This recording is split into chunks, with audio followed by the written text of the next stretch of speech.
Sasa watabadilishana zawadi, being a symbol of the melting pot of cultures. After that, they will exit as we continue with the program. Let's exchange the gifts, tafadhali. Let's exchange. Tuwapigie makofi tafadhali as they exchange the gifts.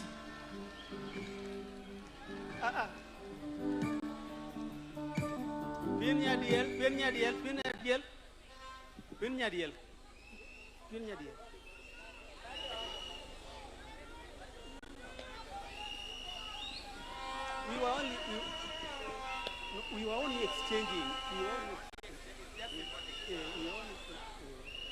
Tunaona mzee wa kutoka upande wa Kalenjin sasa amevalishwa mavazi ya kiongozi wa upande wa Luo Elders, ikiwa ishara ya kwamba hakuna mipaka.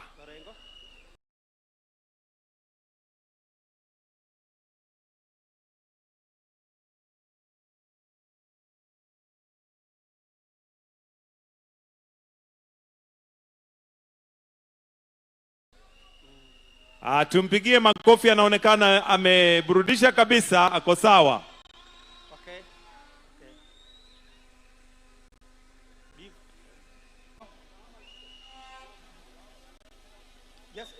Ndio akipata wakati ya nyuka, anaweza kukunywa nyuka vizuri.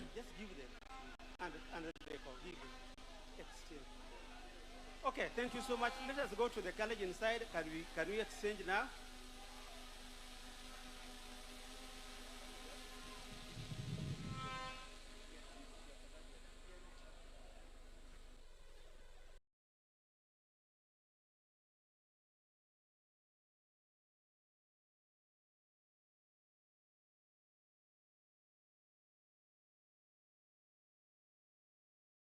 Haya basi, wakibadilishana hizo gifts, we are done with that session.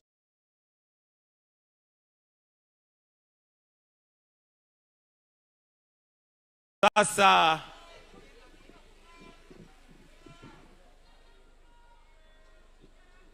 thank you. Naomba sasa tuweze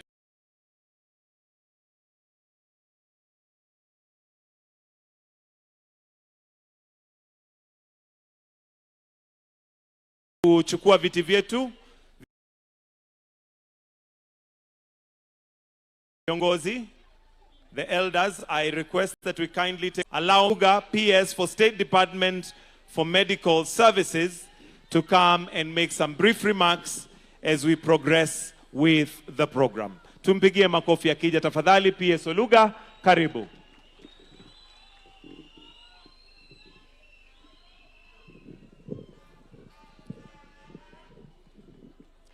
Jothurwa untie. Todakaneka untie. Untie. Jothurwa untie. Jouyoma untie. Josiaya untie. Okaneka untie. Chalo gima uonge. Untie.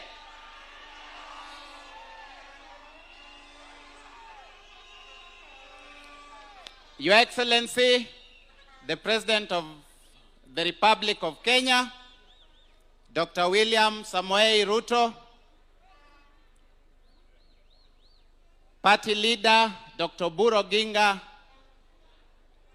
Her Excellency Mama Ida Odinga, all Cabinet Secretaries, colleague Principal Secretaries, and the elders in this region, for the last 1 year, have been on my case, Your Excellency. So I went for a piece of wisdom from the late retired Honorable Raila Amolo Odinga, who mentioned to me that the voice of the people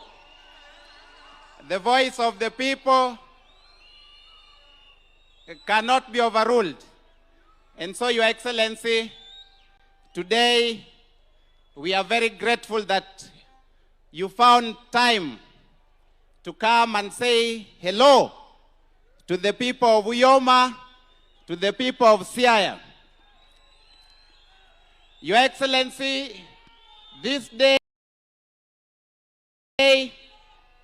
marks just the second time you are here since the burial of Right Honorable Raila Amolo Odinga. And so, it is also a moment for us to say thank you for everything that you have done, for the unity, and for the development orientation and vision that you have created for this country, particularly the inclusion agenda that has enabled many of us, myself included, to hold these positions of Principal Secretary. Your Excellency, I want to take this opportunity to thank you. I want to take this opportunity to thank you so much, because when we lost Right Honorable Raila Amolo Odinga, and I humbly suggested that we honor him, Your Excellency, you saw it fit to give him the posthumous. That is the chief of the Elder of the Order of Golden Heart, CGH, which is just reserved for presidents. Your Excellency, today I have to mention to you that the people told me to say a big thank you to you. I know Kenyans have said it, and we are grateful. Your Excellency, today is a very celebratory day, and we have come here to say thanks. Your Excellency, this is the school that I went to school. This primary school, this is where I was for 8 years. I started there in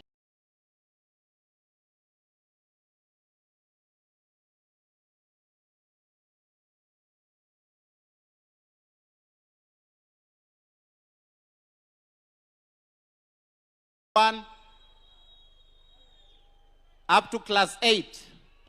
I did not change primary schools, and neither did I go to any nursery school.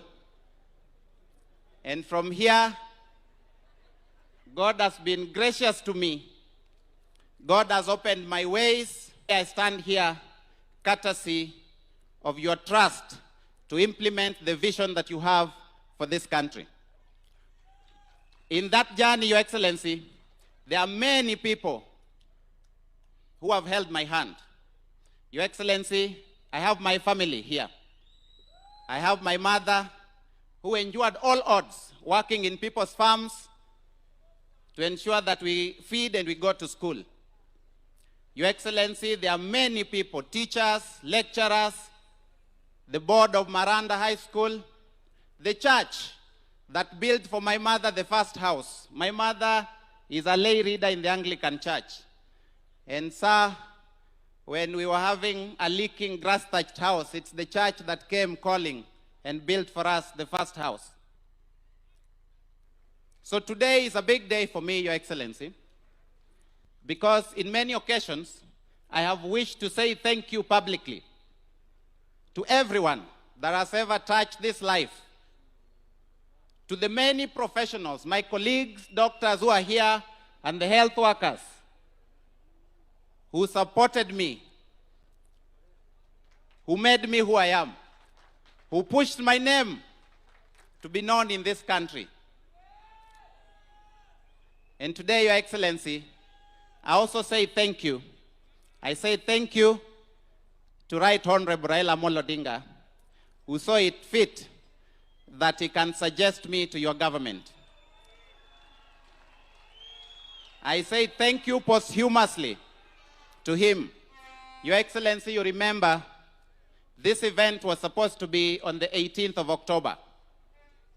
This event did not take place because on the 19th of October, Your Excellency, which also happens to be my birthday, we were burying Right Honorable Raila Amolo Odinga. Your Excellency, as the people have mentioned, we have a long journey to go. We have a journey of unity. We have a journey of development. That journey can only be realized with the clarity of leadership that you have shown this country. And Your Excellency, I am extremely inspired to work for you in this government. My colleague, principal secretaries, will bear me witness often how we wonder how best, what more we should do to implement what you say. Your Excellency, it's a privilege, and the people in this region have supported me. They have loved me. They have loved me wholeheartedly, and I want to say thank you to them as well. Your Excellency, I don't have much to say except a heart of gratitude to this nation, to you, to the people, to my family, and now to my wife, who steadies me every day. Your Excellency, she advises me even when I do not want. And sometimes even when I try to refuse, I reflect and perhaps those ideas get themselves into the implementation. Jothurwa uwinja? Uwinja maber? Awacho maber? To unyiso njelo nang'o? Uwacho nang'o? Uyiego? Uyien wadhi mbele? Koso wadong chien? Wadhi mbele? Urwako jatelo? Urwake nang'o? Urwako jatelo nang'o? Your Excellency, before I finish, today is International Women's Day. And I will do a big disservice without calling two people who have been a great blessing to my life. One of them, Your Excellency, is my wife, Mercy Jelimo, who should come and say hello and welcome all of us to this occasion. And my mother, who should just wave.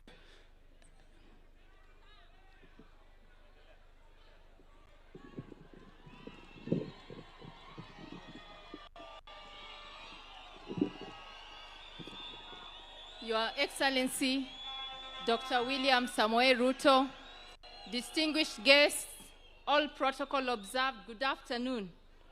Good afternoon again. Praise God. Praise God. Many people have asked Your Excellency, why Thanksgiving?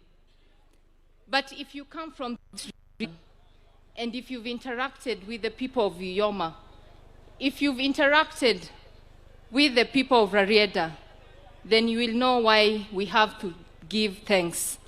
For us who are grounded in faith, in Christian faith, we are reminded that in everything we give thanks. So today is a fulfillment of that it's only through God that all these things have happened. And Your Excellency, we say thank you. Thank you for the opportunity that you've bestowed upon us. Thank you for the trust that you've given us. To the people of Ouma, to the people of Rarieda, to the people of Siaya County, to my people of Nandi County, we say thank you. Thank you for your support. Thank you for your encouragement. Thank you. Thank you for everything that you do.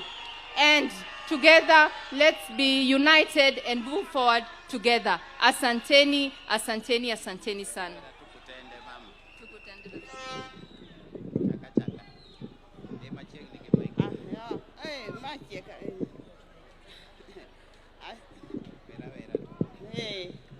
What I'm going to do, I'll ask my fellowship group and my speakers to help me praise the Lord for the day. Stand up and praise the Lord.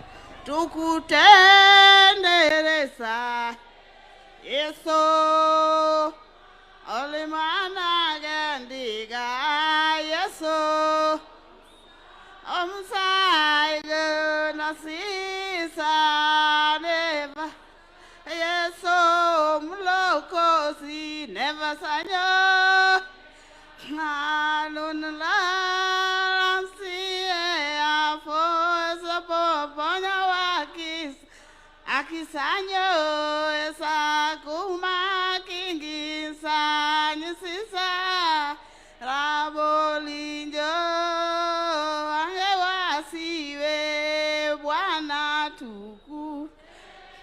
and there is I.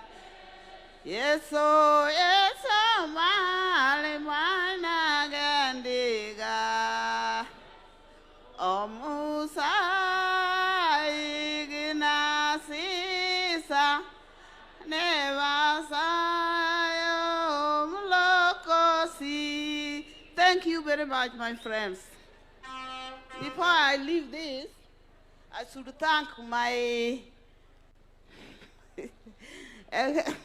my Excellence. Yeah, my Excellency. Thank you very much. I welcome you to this part. This boy gave me good time when he was learning. And so I should ask him to give you good time when he's working. Thank you very much.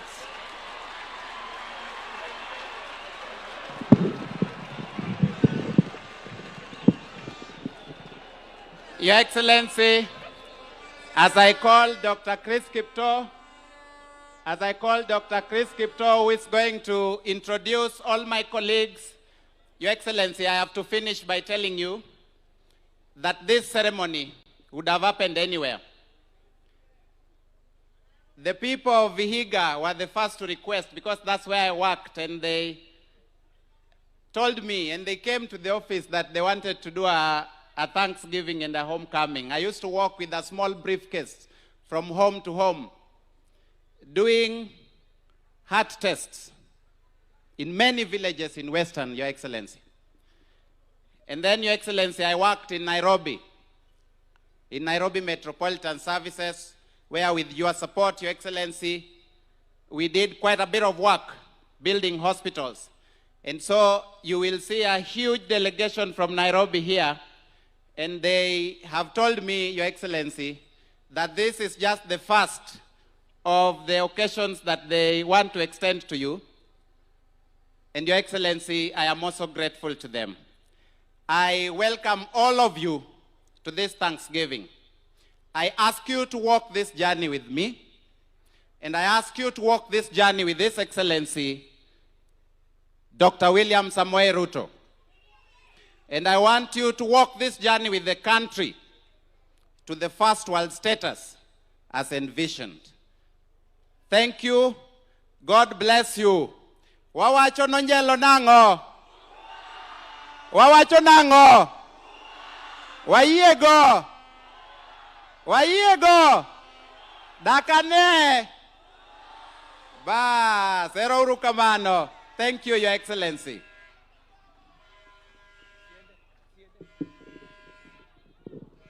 Your Excellency, I wish to ride on all the protocol already established. My name is Chris Kipto. I am the Principal Secretary from the National Treasury. And I would like to invite all the Principal Secretaries who have come to support this occasion. We have 58 Principal Secretaries, and today we have 21 present. Because they have come here to show support, I would like all of them to come forward. I introduce you to the people so they know who has come to support our peers. So, Your Excellency, this is Ambassador Julius Bitok, Principal Secretary, State Department for Basic Education. This is Cyril Wagunda Odede, Principal Secretary for the State Department of Public Investment and Asset Management. This is Madam Regina Ombam, the Principal Secretary for State Department of Trade. This is Mr. Stephen Isaboke, the Principal Secretary for the State Department for Broadcasting and Telecommunication. This is Juma Mukwana, the Principal Secretary for the State Department of Industry. This is Mr. John Tanui, the Principal Secretary for the State Department of ICT.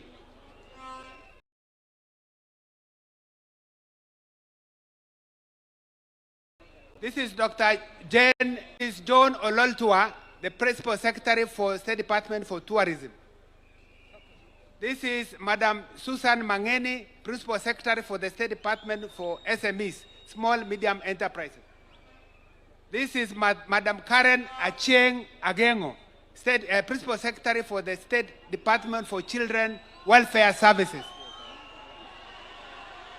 This is our senior most PS. He has served for 13 years as PS. This is Richard Kipsang Belio.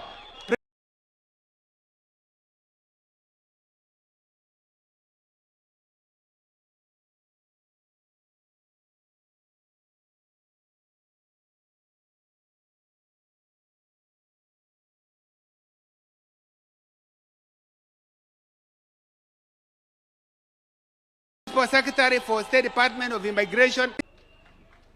This is Madam Mary Mudhoni, who works in the same ministry with the PS. She is the Principal Secretary for the State Department for Public Health and Professional Standards. Thank you very much. This is our Dean, Mr. Alec Washira, Principal Secretary for State Department for Energy. This is Madam Betsy Njage, Principal Secretary for the State Department of Blue Economy. This is Mr. Kiprono Rono, Principal Secretary for the State Department for Agriculture. Is Paul Kiprono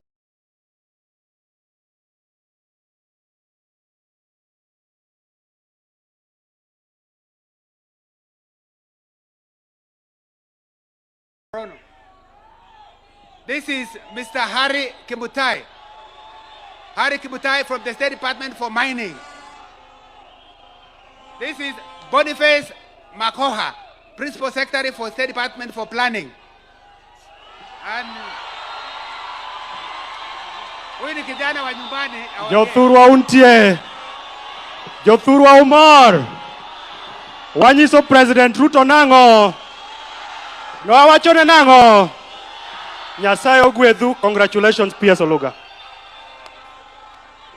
So, on behalf of my colleagues, I would like to thank PS for inviting us, and we would like to confirm that PS Oluga works very well with all the colleagues. That's why you have seen him as, with a lot of PSs coming here.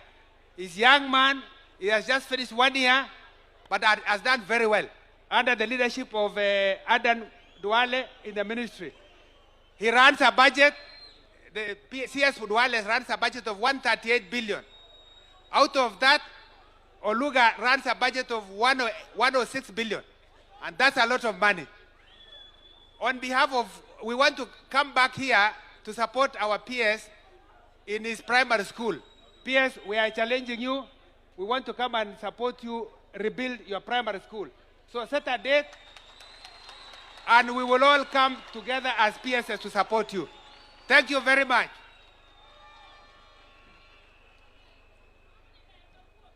Makofi ya PS tafadhali. Asanteni sana. Thank you, PS Oluga. Your Excellency, allow me to now invite the area member of parliament, Mheshimiwa Otiende Amolo, to come and speak briefly, but also recognize the members of parliament present. Makofi kwake.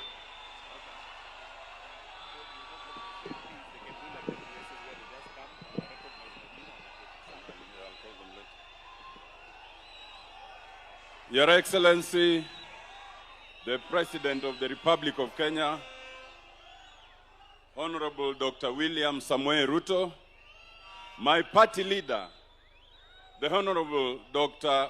Oburu Oginga, Min Piny, Canon Ambassador Dr. Ida Odinga, the Cabinet Secretary is present, led by our very own Mheshimiwa Opiyo Wandayi.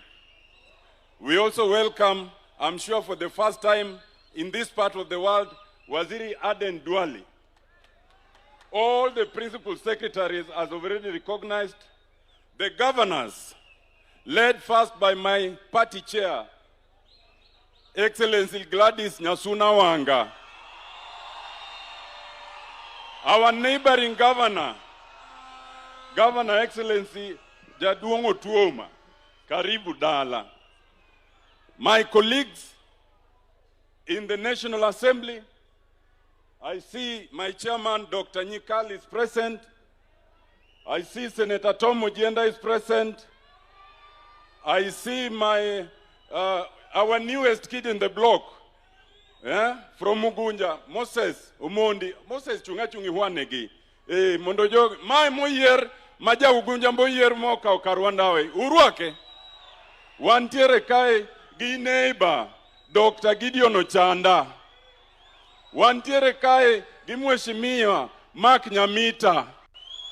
Lakini aparoni gi mwatim waheshimiwa mantie ubikae to wabro wacho mananyingwa to ng'ama bro wuoyo on our behalf. Jiario kende, 2 people will speak on our behalf. Mheshimiwa Atandi on behalf of the colleagues from Siaya, and Honorable Junet will speak on behalf of all of us. So please, my colleagues in the National Assembly, please come forth. We have a very short time. In this part of the world, it tends to rain, and when it rains, this occasion will have been spoiled. So we just say our names, and then Mheshimiwa attend, and Mheshimiwa Junet will cap it up for us.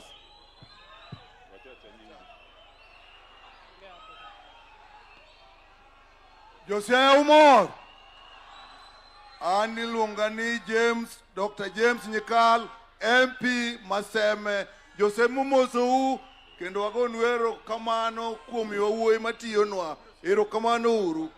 Just pass to the next.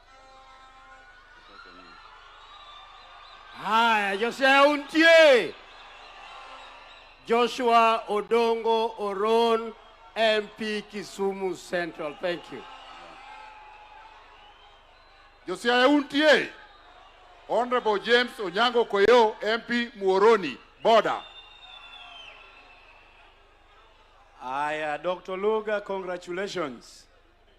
My name is Jared Okela, MP for Nyando, and Your Excellency the President, we are in this for the longest haul. Ya mwisho, sisi umetuonyesha vile serikali inakaa. Serikali ni mzuri, wendi ukitaka kutoka kama rais we toka tu, sisi tutabaki kwa hii serikali. God bless you.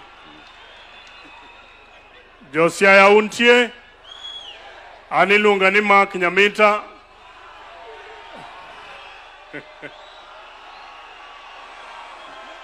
Ana mjumbe mauriri. Akelo numos jamigori uruako.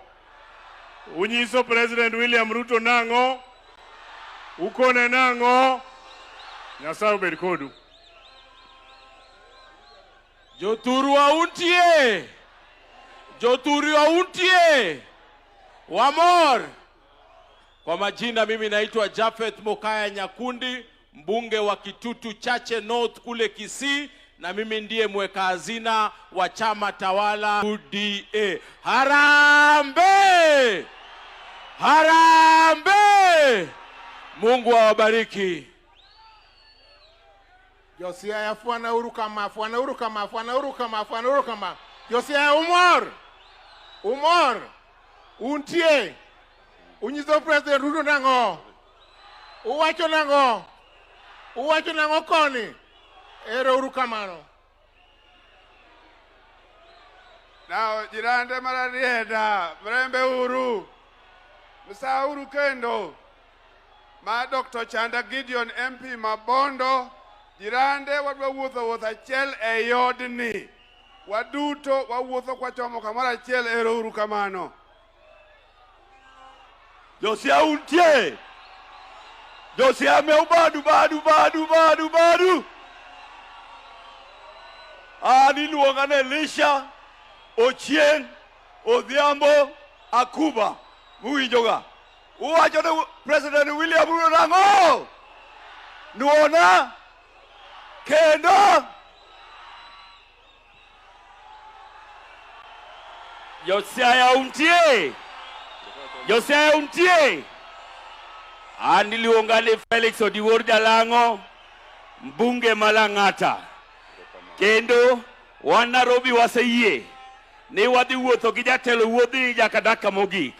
Kendo watewa wacho nango. Tagna gi lweti kanisa unbe. Oya miu pesa kanisa tingluoti malo.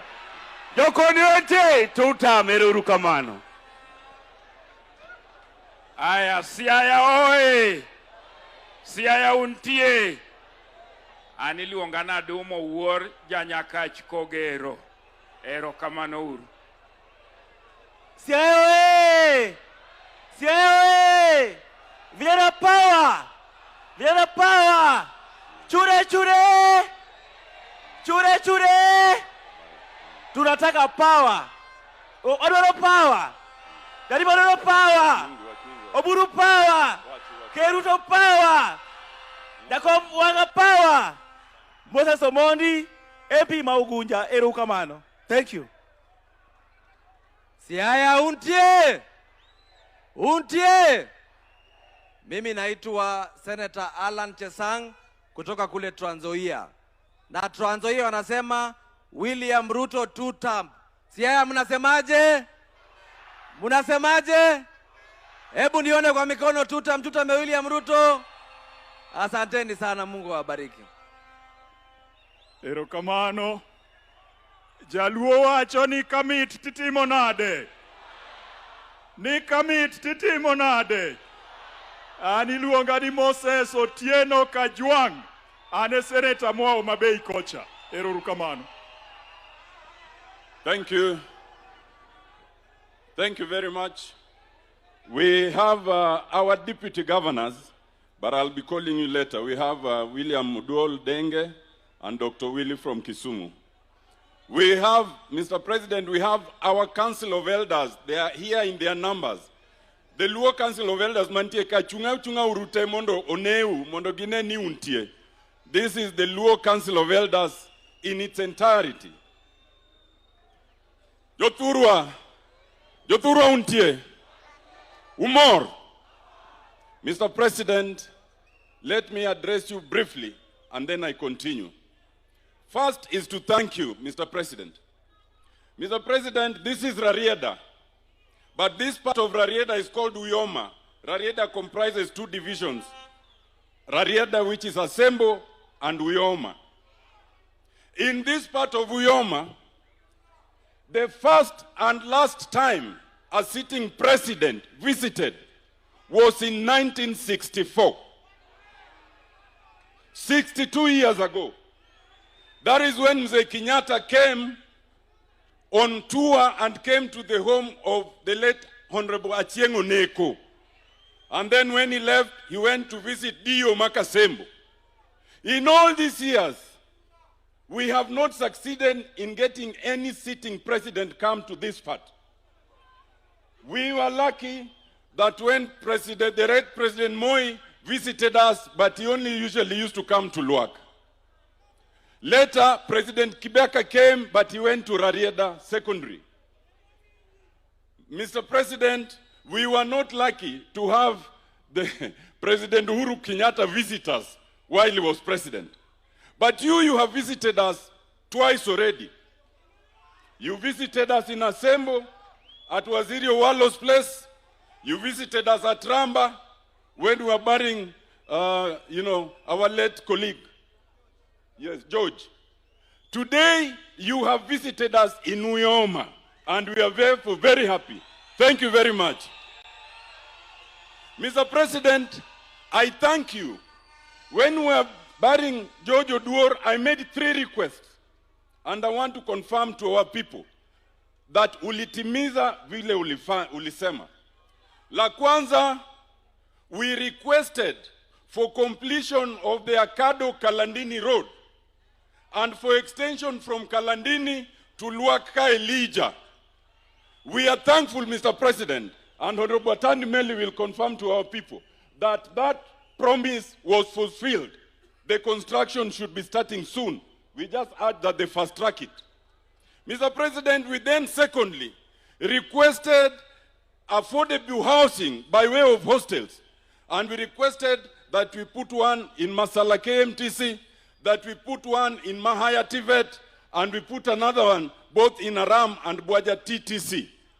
I want to confirm to our people, Mr. President, that the construction and handing over of the site for constructing 580 units for the hostel at KMTC Masala was already done last week, and the construction is starting tomorrow, Monday. I want to confirm to them that PS Charles Higa also called me and confirmed to me that they are already advertising for the hostels at Mahaya and for the ones at Buaja and Aram. Ber, kozok ber. Mr. President, I then requested you, on behalf of the students of Ramba, that they were lacking a dining hall. And there and then, you promised and delivered 20 million shillings for that construction. Ber, kozok ber. But Mr. President, you know, they say this part of the world was left behind kidogo. There was some iniquity. And therefore, although you keep helping us, we must keep requesting so that we can also catch up with the rest of the country. Mr. President, now let me request on behalf of these people.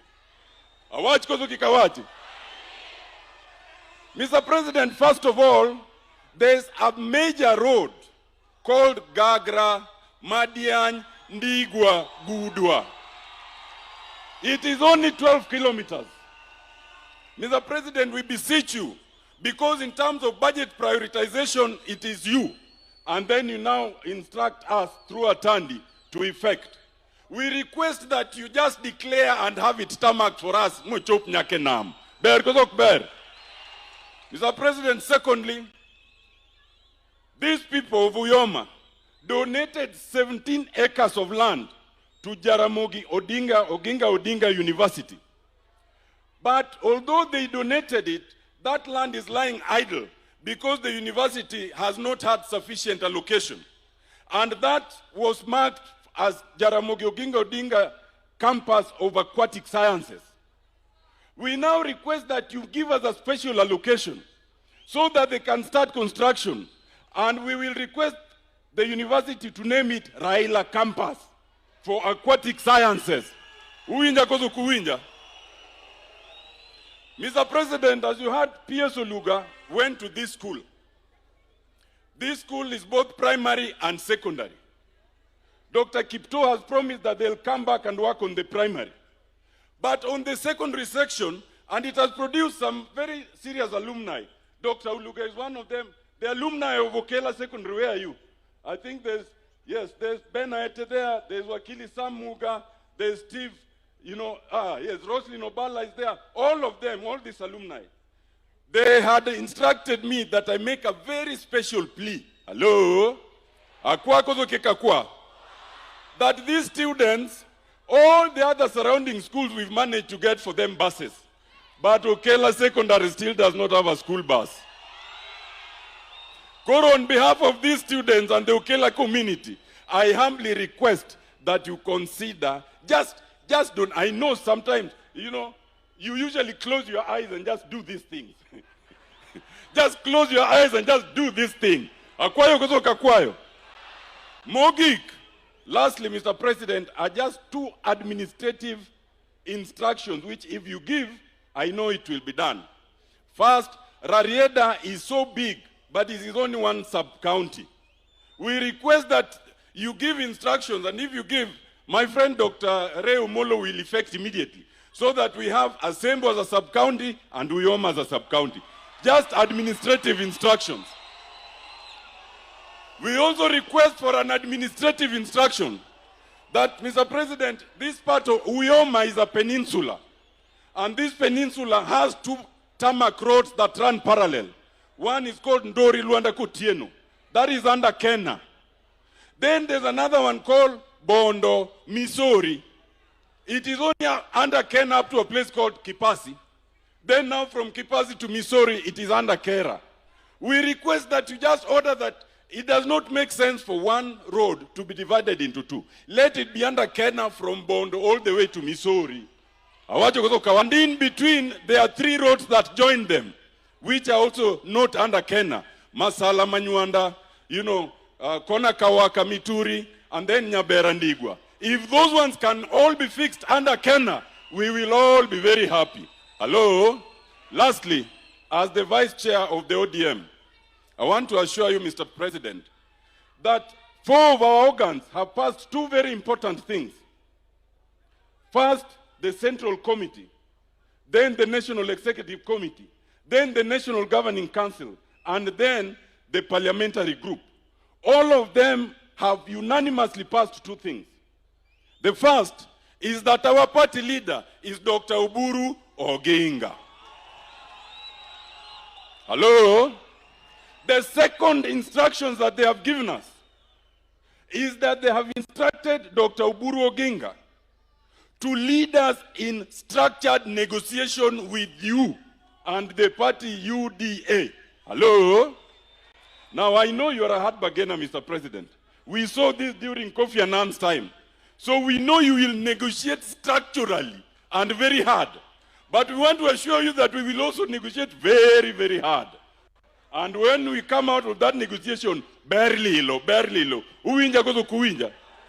And now allow me, just by way of instructions first, on behalf of the leadership of Siaya and the Siaya County, to call the Speaker of Siaya County to just come and say a word and recognize the MCAs.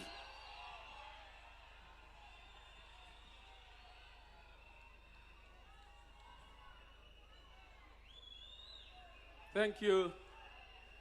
Your Excellency, the President of the Republic of Kenya, first and foremost, feel most welcome to Siaya Rarieda constituency.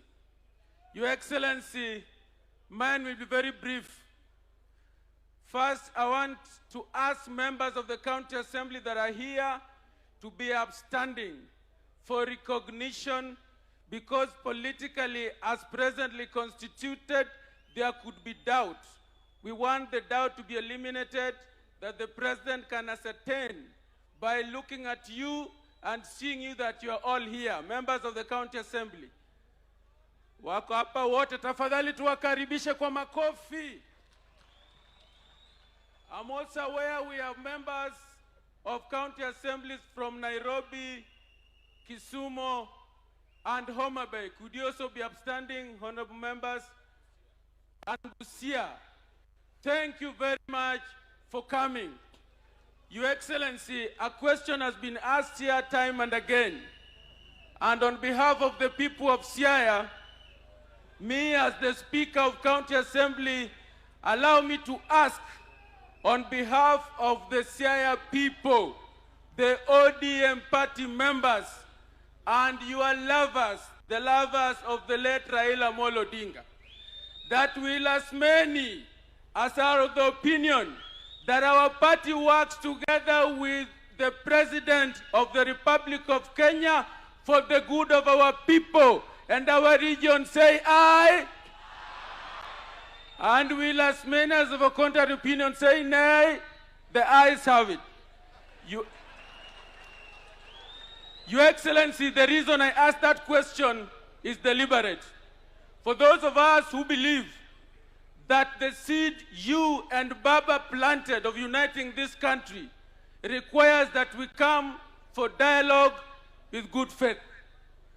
And in this region, we have been ridiculed. Sometimes when we say two-term, and may I ask our people, uwachonango kuom President Ruto? Uwachonango kuom President Ruto? Your Excellency, when we say two-term, some of the other affiliation members have said, tunakaa kama wale wanawake ambao wanakuja kutongozwa tayari wakishavua sirwali. Lakini swali langu ni, sirwali ni lao ama letu? Na kama ni letu, ndio Waswahili wakasema pilipili sio kuila ya kuashia nini. So don't focus on it. And as I finalize, Your Excellency, our people are with you and we support you. I know the member of this County Assembly from this region would have wished to talk. Buka Dasani, just be upstanding and wave at the President. Your Excellency is the member representing this region. And therefore, thank you so much. Keep coming. And my last message, the very last message to Dr. Oluga. Dr. Oluga, your nomination is not because you are the best. Your nomination is because Baba Raila Amolo Odinga and President Ruto believed in you, not just as an individual, but you represent the entire people who got positions due to negotiations that Baba had with you. And therefore we ask you to work well. Thank you very much. May God bless all of you. Asante.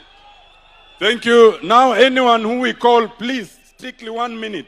May I call Dr. William Odwol? Dr. Willie, please just come and into both of you. Dr. Willie, just come.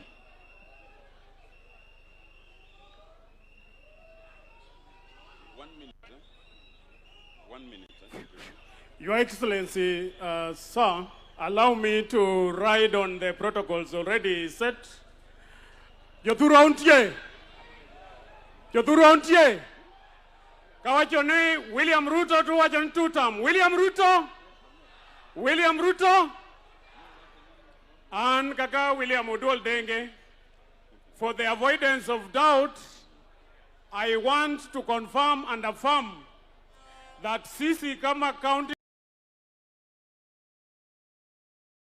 government ya Siaya, we are firmly behind. Wawacho nene ngane bai kosa kubai. Bai kosa kubai. Asanteni sana, Mungu awabariki. Thank you very much. Your Excellency, the President of the Republic of William Samoei Ruto Laktar, PhD, our party leader, Mama Ida Odinga, Her Excellency, all the leadership gathered here, wapenda wa Siaya, wa Kenya, hamjambo. On behalf of the Governor of Kisumu, Professor Peter Anyang' Nyong'o, I want to join my colleagues in welcoming you to the region. Your Excellency, in the book of Luke, the Bible talks about the 10 lepers. One of them came back to say thank you. I thank my brother and my friend, Dr. Ouma Oluga, for thanking God today and thanking you also for an appointment that is so critical to the delivery of your agenda. Your Excellency, from Migori, Homa Bay, Kisumu, and Siaya, you are implementing so many projects. One of them that is turnkey for the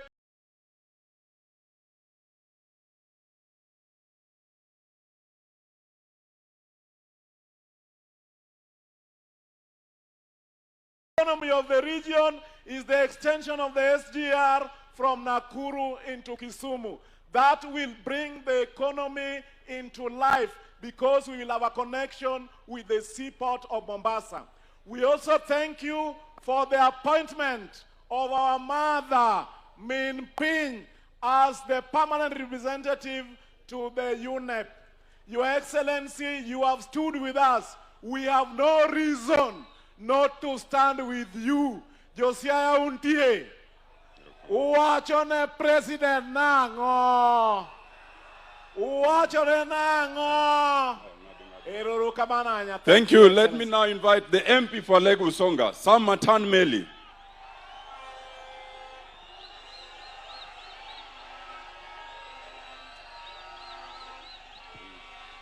Aya. Yoyoma Untie. Rarieda Untie. Mosa urukamai. Your Excellency, the President of the Republic of Kenya, Dr. William Samoei Ruto, our party leader, Dr. Oburu Oginga, our mother, Ambassador, Dr. Canon Ida Odinga, and all the other protocols observed. I want to just take a few moments to discuss a few things, Your Excellency, because you know mimi ni mtu yako ya budget.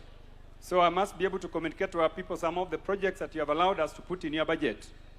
Your Excellency, when we were executing the budget estimates for this financial year, you allowed me to allocate resources for development of roads in the county of Siaya.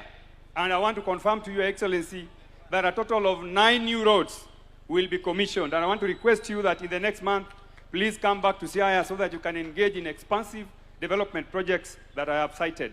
But Your Excellency, I want to agree with Dr. Tienda Molo, who has said that this part of his constituency is unique.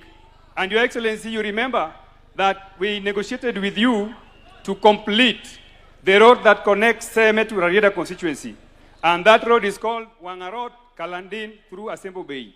Your Excellency, we were able to allocate resources for that road, and that road is going to be completed. And Dr. Tienda Molo has also talked about the road from Kalandin to Lualakaili. Again, Your Excellency, that's one of the roads that you are coming to complete, to commission. But now, the next road, which he has also mentioned, Your Excellency, is this road from Gagra, Madian, up to Agok University, up to that beach called Gundwe Beach. Your Excellency, I'm in agreement with Dr. Tienda Molo that with your permission, because the budget is yours, mimi ni mtu yako ya mkono, you just signal me, and Your Excellency, I will be able to allocate resources of that road so that it is done. Your Excellency, I want to tell you again that out of the 9 roads that we had put in the budget with your authority, 2 important roads. A road that will start at Sidindi, Sigomere, Masiro. Another road will start at a place called Sihai. It will go to a place called Kadongo. It will go to another place called Rarieda. It will end up in Masiro. That road will go up to the Governor Orengo's home. So, Your Excellency, you are also coming to launch a road to the Governor Orengo's home. Your Excellency, because you have given us power to work with you, we don't want to discuss development projects in events like this. But I want to say, Your Excellency, that Dr. Oluga here is a beneficiary of one of the 10-point agenda, number 2. The 10-point agenda number 2 talks about inclusivity in appointments and in allocation of sharing of budget. I know, Your Excellency, that this was a discussion between you and the President, between you and Raila Amolo Odinga, and because some people are accusing us, some people are accusing you of not implementing the 10-point agenda, I want to announce to them that the appointment of Dr. Oluga today is an example that 10-point agenda is being implemented. Lastly, Your Excellency, we want to inform you that the entire Siaya County is behind you. We are behind you. You should not be distracted by one person who is walking contrary to your vision. Thank you very much, Ouma Nyasai Madritu. Asante sana. Thank you, Atan Meli. Allow me now to invite my leader in the National Assembly, the Honorable Junet Muhammad. Makofi kwa Junet.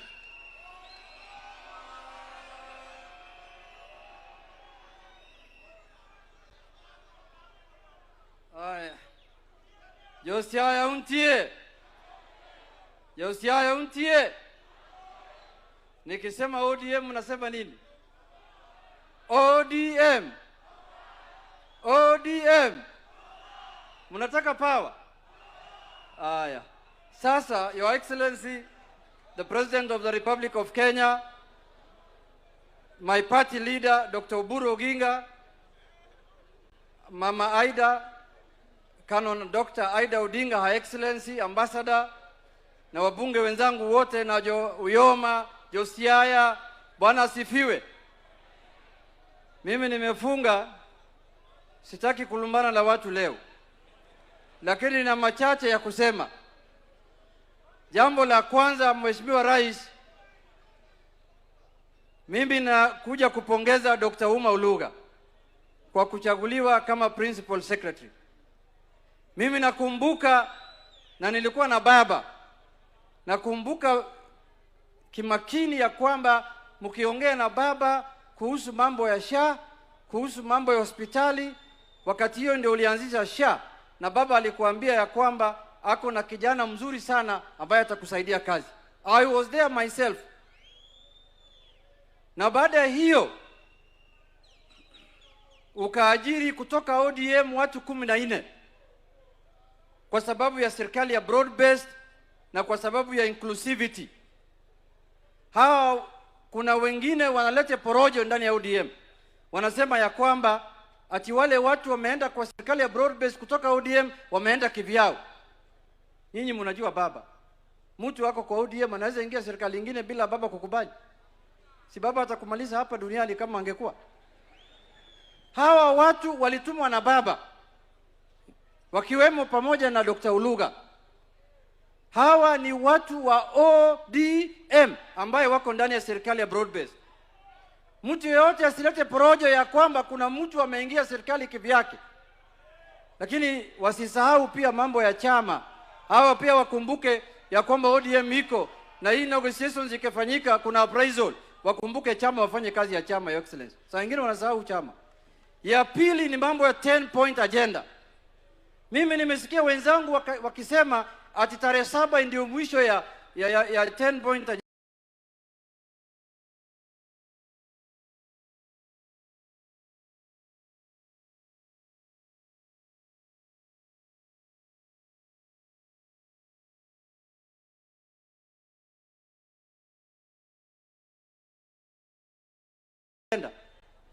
kama wewe birthday yako umeandika na siku ya Tuesday sio ile yetu ya ile siku ya Tuesday hii tutakuwa na mkutano ya parliamentary group ya chama ya ODM na chama ya UDA ukiongezwa na President Raila Amolo sasa hii ni nini na President William Samoei Ruto na party leader wangu Dr. Oburu Oginga tutaambia Wakenya wote ile mambo ambayo 10 point agenda imefanya hapa Kenya. Wale watu ambao wanataka kuendesha mambo ya chama kwa street vile Dr. Otiende amesema sisi kama chama hatuwezi kufanya vitu ya chama kwa barabara ama kwa street. Tuko na organs ya chama ambayo wanafanya uamuzi katika chama yetu. Na vile Otiende amesema chama imefanya uamuzi ya kwamba tutaanza structured negotiation na chama ya UDA. Na sasa tukifanya structured negotiation ndio tutasonga mbele. Na Tuesday tutaeleza Wakenya vile mambo ya 10 point agenda imekamilishwa. Na Wakenya ndio wataona kazi nzuri ambayo watu wamefanya. Hapa Kenya kuna shida. Wale watu ambao walikuwa juzi dictator wananyanyasa Wakenya, walikuwa wanaumiza Wakenya, ndio leo wanajifanya kama hawa ndio heroes. Your Excellency,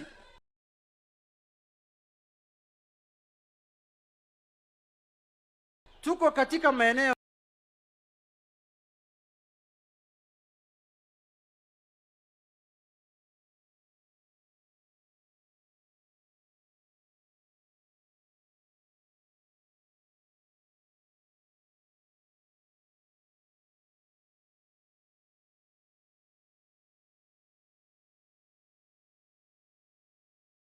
akili ruka zamani paka tukaimpeach yeye bungeni. Sasa sisi ni chama kubwa. ODM ni chama kubwa, itaungana na chama nyingine ambayo ni kubwa kama ya UDA. Hatuwezi kuingia kwa vyama ndogo ndogo ya vijiji kama DAP, sijui DCP, hizo ni vyama vya vijiji. Hatuwezi kukaa nao chini. Sisi ndio tuko wengi katika bunge kama ODM. Tuko na zaidi ya wabunge 90. Na tutahakikisha ya kwamba 2027 ODM bado itakuwa na wabunge wengi katika bunge. Sasa sisi sio kama zamani. Hii ni ODM mpya. Sisi tunatafuta power. Hatutafuti sasa vitu ndogo ndogo. Vitu ndogo ndogo tumewachia DCP, tumewachia DAP, tumewachia Wiper, sijui watu aina hiyo. Tumeelewana? Josia tumeelewana? Sasa mimi nataka niseme hivi ya mwisho. Kama minority leader ya bunge ambaye anaongeza wabunge, wangapi wanasema ya kwamba vile tumeidhinisha party leader wetu Dr. Oburu Oginga aendeshe mazungumzo na UDA, wangapi wanaunga mkono nione? Ya mwisho ya Excellency, kuna kazi mingi inafanyika huko Migori pale mimi natoka. Na mimi huko Migori ya Excellency mimi pia ni elder. Na tunataka kushukuru wewe kwa kupatia mama wetu afanyie wananchi ya Kenya kazi kama ambassador. Yeye ni mtu ya Migori. Kuna mabarabara nyingi inajengwa Migori, kuna damu inajengwa huko Migori, stima inawekwa, markets inajengwa. Sisi development ya mwisho tuliona ilikuwa ya ukoloni. Sasa kuna stadium kubwa inajengwa huko Migori, karibu constituency yangu. Your Excellency, nataka utoe executive order in consultation with the county government. Hiyo stadium sasa tunataka tuite Mama Ida Odinga Stadium. Ndio watu wa Migori watafurahi na mimi, Your Excellency. Kwa hayo machache, Mungu awabariki. Tutarudi tena hapa, msiwe na wasiwasi, chama iko imara, tutapambana mpaka dakika ya mwisho na tuhakikishe ya kwamba tuende kwa serikali. Asante sana Elder Junet. Dr. Paul Otuoma, Governor, just 1 minute.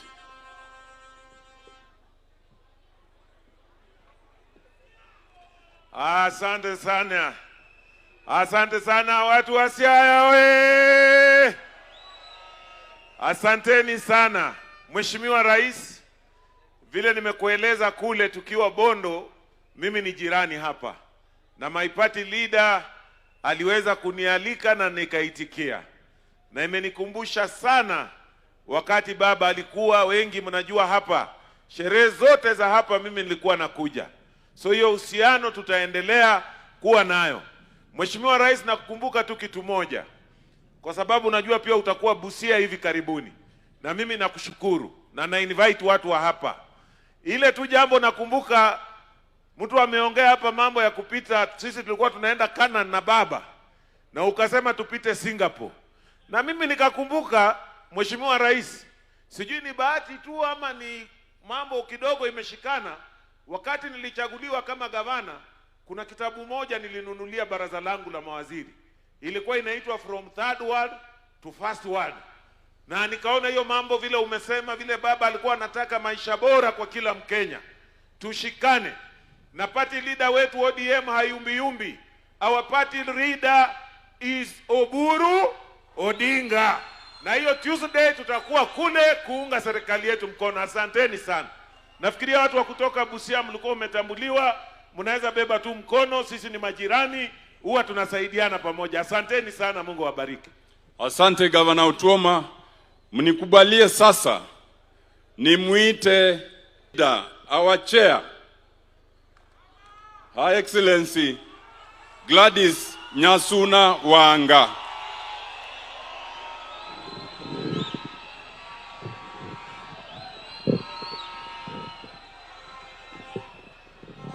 Yeah. Your Excellency, the President of the Republic of Kenya, Dr. William Samoei Ruto,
Tuko hapa na soko karibu 100 ambayo inajengwa kwa kaunti hizi zetu ndani ya hii broad-based government.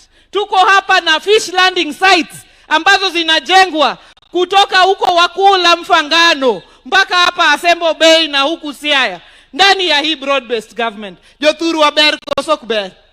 Ber kosok ber. Dongwa yudo gimoro ne jopiny. Donga otiende wacho barabara miketo kae. Mane broad-based government mwalose. Jodongo unka. Mine nika. Nyithindwa nika. Jodala wa. Agwambo nowewa gi gik moko ariyo. Owewa gi riwruok wa kaka oganda. Omiyo ok wanyal ketho riwruogno. Ntie jomoko e iwa ka makoro wuok sani. Ginyisowa ni wawuog wadhi e one term. Josiaya unu wacho nang'o e wachno? Unu wacho nang'o e wachno? Wano wacho niya, eru wacho ni wadhi e one term, ok rach. But pimnua uru niya, end game maru, kwasedhi e one term kuro, nafaswa kaka oganda ni kanye. Nafaswa kaka chama mar ODM ni kanye. Nikech kama wantiere ni wan wangiso Dr. Oburu ni the team negotiation. Kusetimo negotiation, then chako go piny tibare diere. Nus UDA digo, nus ODM dongo. Kaito wadhi mbele mondo wadonje power. That is where we are going. That is the end game. Lakini end game ingine ya kwenda one term, hatuoni nafasi yetu iko wapi hapo kwa mambo ya one term. Hatuko hapo, hatuko hawezi tembea hiyo njia. Tuna strengthen our party ODM, tusonge mbele ndani ya broad-based government. Nyasaye ogwedhu kendo ritu kendo umundalo te. Thank you very much, Governor Wanga. Allow me now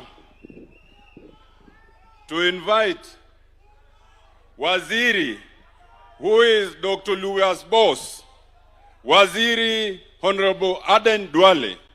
And as he comes, Waziri Duale, Dr. Oluga is here because he used to go to some small hospital called Madiany.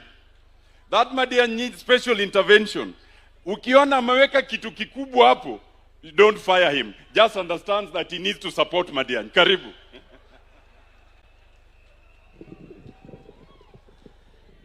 Your Excellency, the President of the Republic of Kenya, Her Excellency Mama Ida Odinga, our party leader of ODM, Senator Oburu Oginga, distinguished guest, watu wa Rarieda hamjambo. Assalamu alaikum. Bwana asifiwe. Your Excellency, you allow me first to introduce the men and women that I work with who have come to celebrate with Dr. Oluga. If I can ask them to stand up, starting with PS Mudoni and our CEOs. Thank you very much. Your Excellency, PS Kipto needs to learn the protocol of government. He introduced the PSS, but he has forgotten the head of public service. Can I have the opportunity to introduce the head of public service, Felix Kosgei? Thank you, sir. Your Excellency, I want to confirm to you and the people of Rarieda and Siaya and the whole of the Nyanza region that you have given me a heavy task, but you have given me a very strong team of men and women from across Kenya who are helping me under your direction to deliver the healthcare system in our country. And that's why today Kenya is number 2 in Africa in terms of the best healthcare delivery system. Your Excellency, kufikia jana usiku, tumewasajili wa Kenya zaidi ya milioni 29.8 katika bima la afya la SHA. Na kwa sababu hapa Siaya watu zaidi ya 485,000 have registered with the social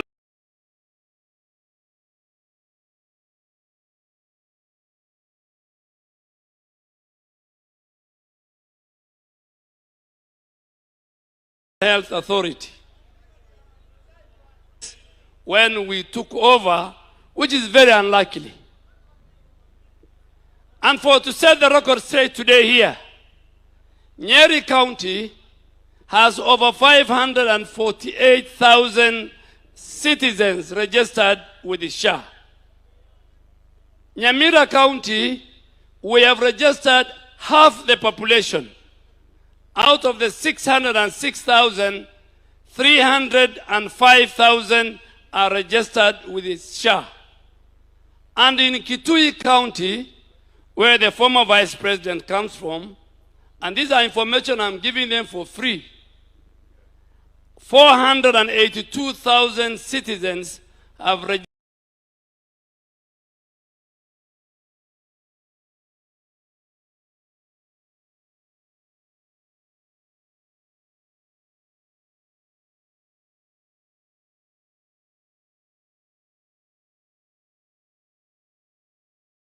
registered in Kitui County.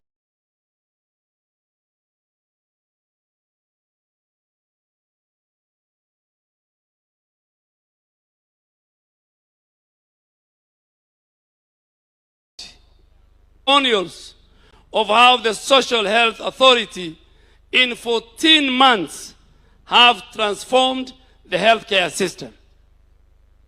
Your Excellency, nikiwachia hapo, kwa vile niko Siaya, hapa nimewauliza watengeneze kofia ya ODM ambayo inaitwa kofia ya Founders of ODM. I was a member of the founding members of ODM. Now Ida Odinga is my witness. I took a lot of tea and mandasi under Mama. She took care of me. Yaya na baba. And I say I've gone to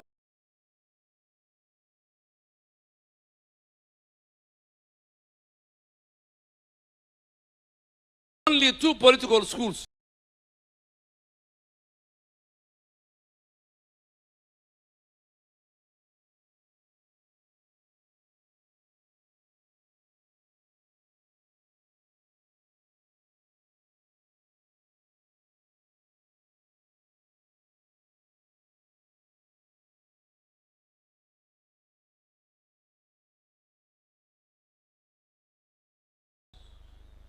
I'm a very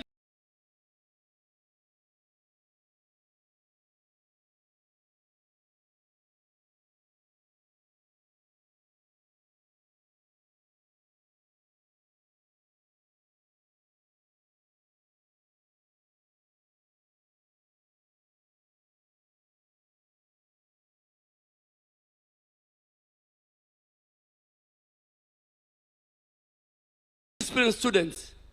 Mimi nilienda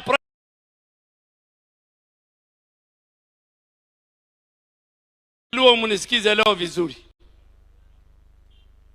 Tangu Kenya iwe sawa kulingana na katiba, ndio ule jamaa akaanza mambo ya shares.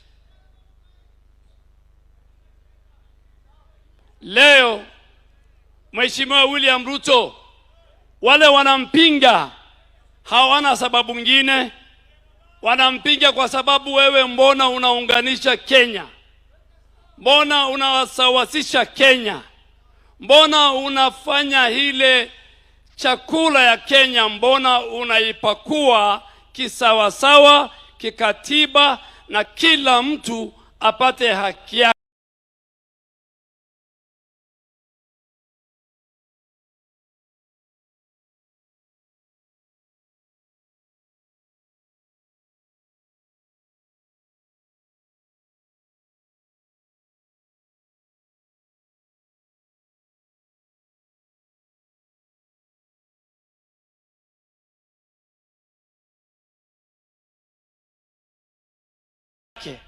Hiyo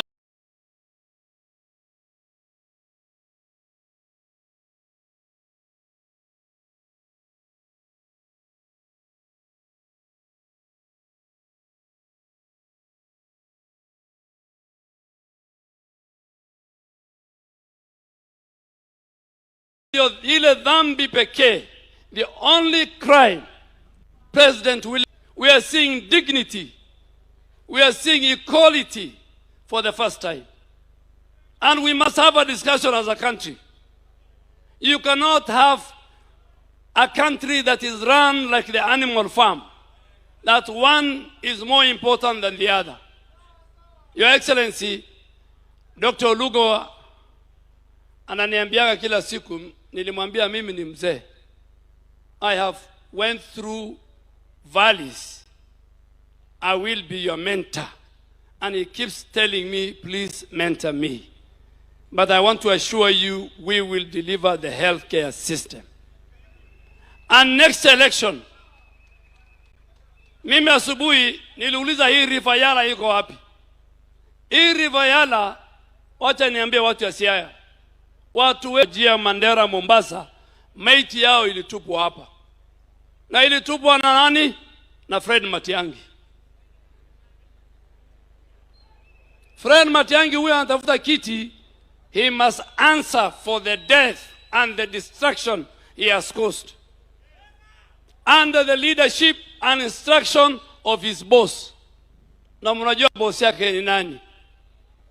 Tafadhali, tafadhali, tuunganishe Kenya, tuwe pamoja. Ya mwisho, ili watu wa Garissa na Wajia na Mandera na Coast kila mahali wasikie. Wangapi wamesema tutatembea na Mheshimiwa William Ruto na Mheshimiwa Oburu Oginga? Wangapi wanasema two term? Asanteni sana. Asante, wacha nialike Mheshimiwa Opiyo Wandayi.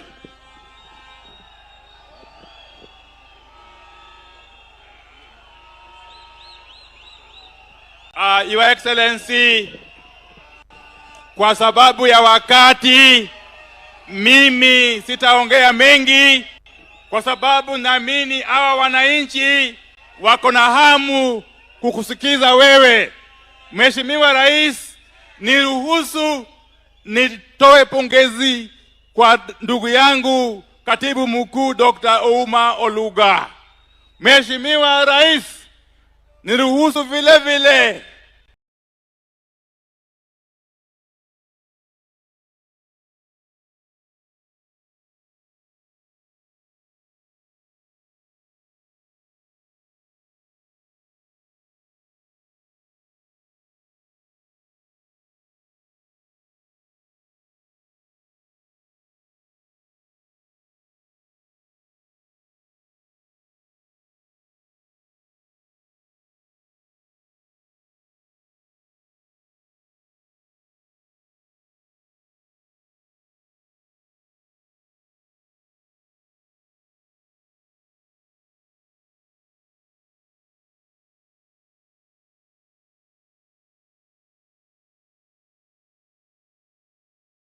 niseme mbele ya hawa watu ya kwamba Mheshimiwa Harambe, Mheshimiwa State Corporations, tuko na CEOs, tuko na members of boards. Mheshimiwa Rais, because of time I may not mention them by name, but they could stand wherever they are for you to see them.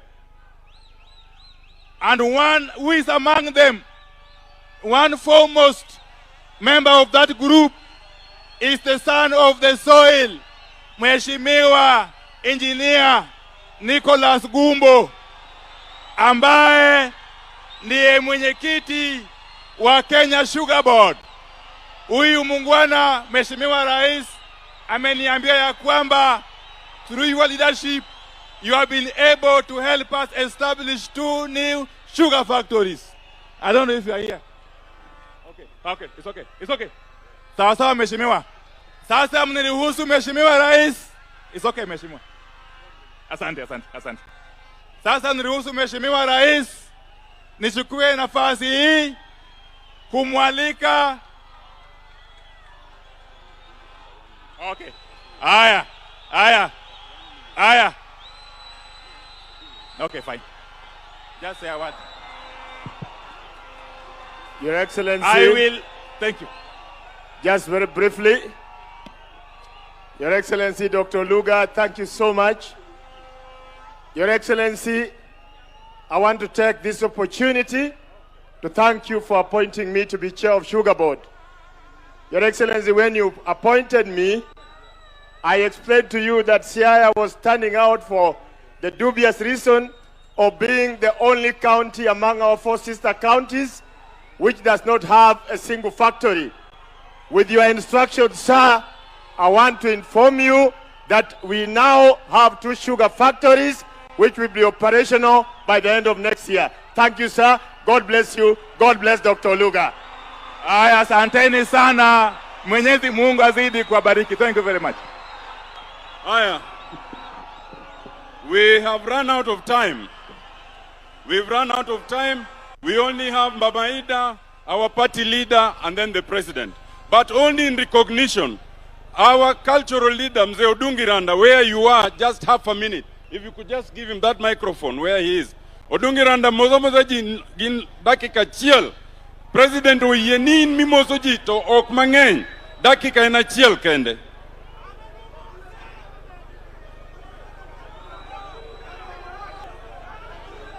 Mr. President, sir, na watu wote katika uwanja ya leo, jokanyana dogi bepe bwana bepe ni wajano jokanyana mutie joluo utie joluo umor ki president awacho ni audio chieng makavuono bwana president chieng mane wane State House mane wabiro limi kawan kanyang na koni ni mak tie Raila matek monde yud kura kawuna wacho ni ya jokanyana buwinja wadwan mondo wadwok Ruto mondo bed president kamar 27 joluo uyie jokanyana uyie erokamano Erokamana ahinya. Allow me now with all humility to call Canon Ambassador Dr. Ida Betty Odinga.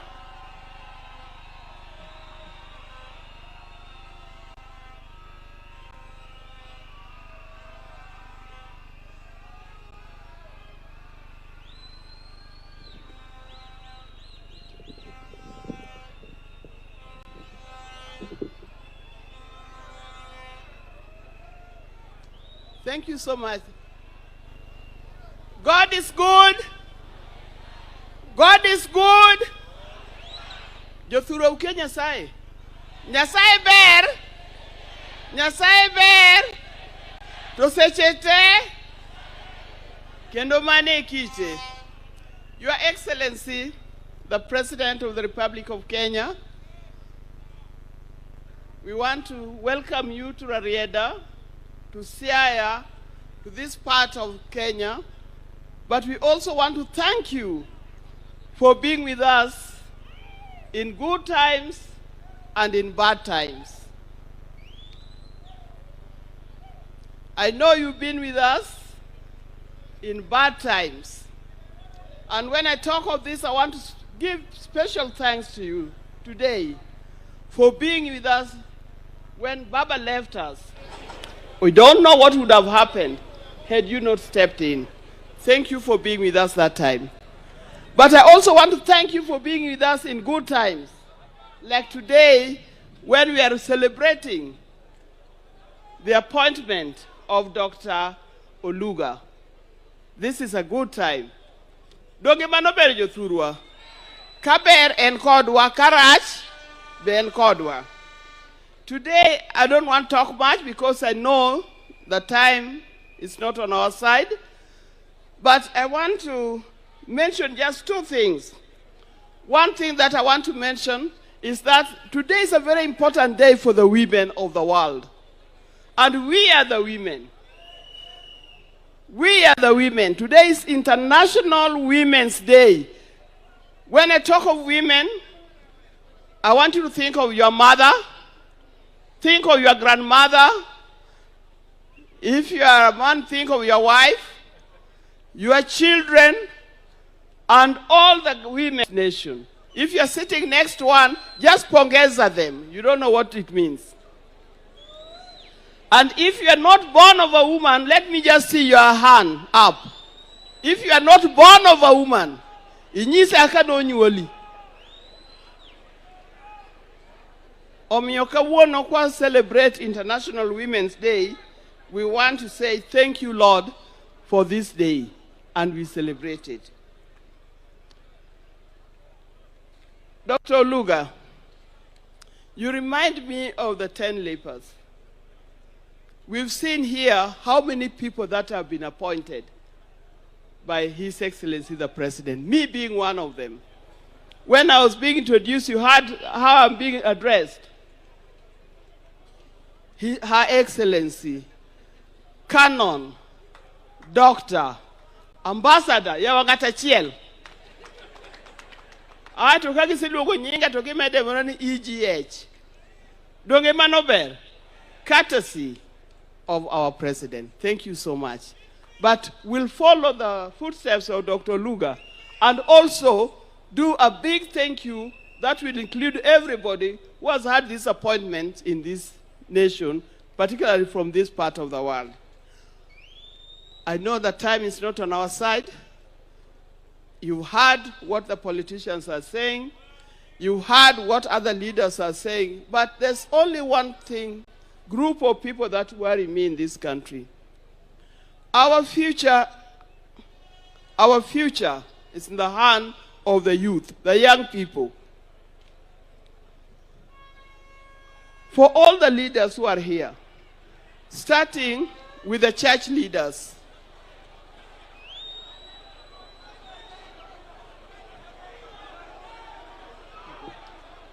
yeah, those are the youth doing their thing. Yeah. For all the people who are here, it is okay. It is okay. We are okay.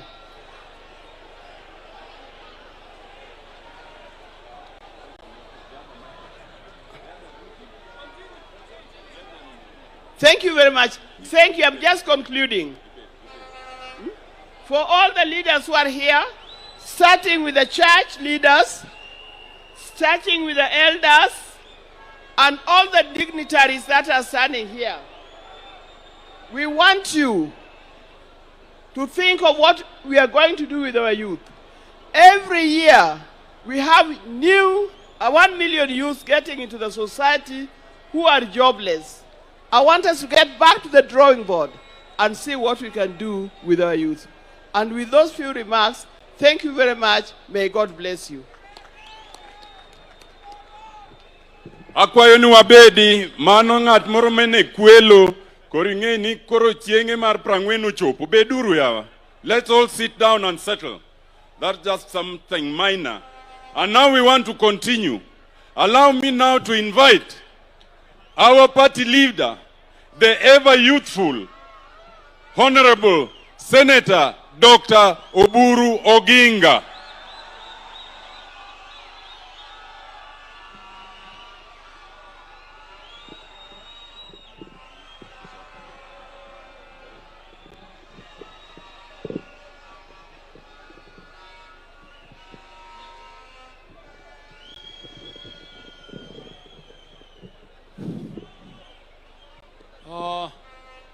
Your Excellency, the President of the Republic of Kenya, Dr. William Samoei Ruto,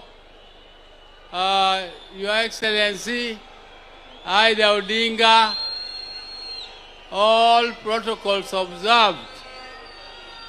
I don't want to take much time because I know time is gone.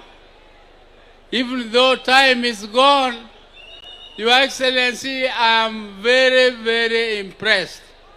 I can see our people here are giving you a very, very hearted welcome. And these people of ours, as I said before in the church, they don't lie. If you see them so happy, they are very happy.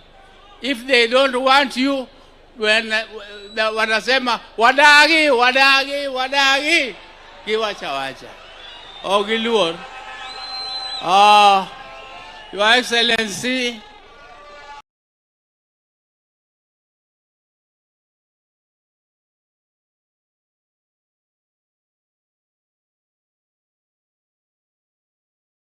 we are here to celebrate the Ida Odinga. And I can tell you, Your Excellency, Raila loved this boy so much that when we were doing selection, and for Siaya, Raila said it is Ouma Oluga. And then we said, who is this? Who is this Ouma Oluga? But Raila said, you have not heard this young, brave man who is fighting for his fellow doctors day in and day out. And this young man was a leader. He was leading his community of doctors. That is how Raila came to discover him. Raila discovered him as a leader of the doctors. And I can also tell you from what I've heard from the performance. Duale did not tell us that much, but Duale has one time whispered to me that he is doing very, very well in his job. And we want to encourage him to continue. He is still a young man. He has all the future. He has all the future to do what he wants to do. Your Excellency, we are here also as politicians. I am leading my party in this broad-based government, in this broad-based arrangement.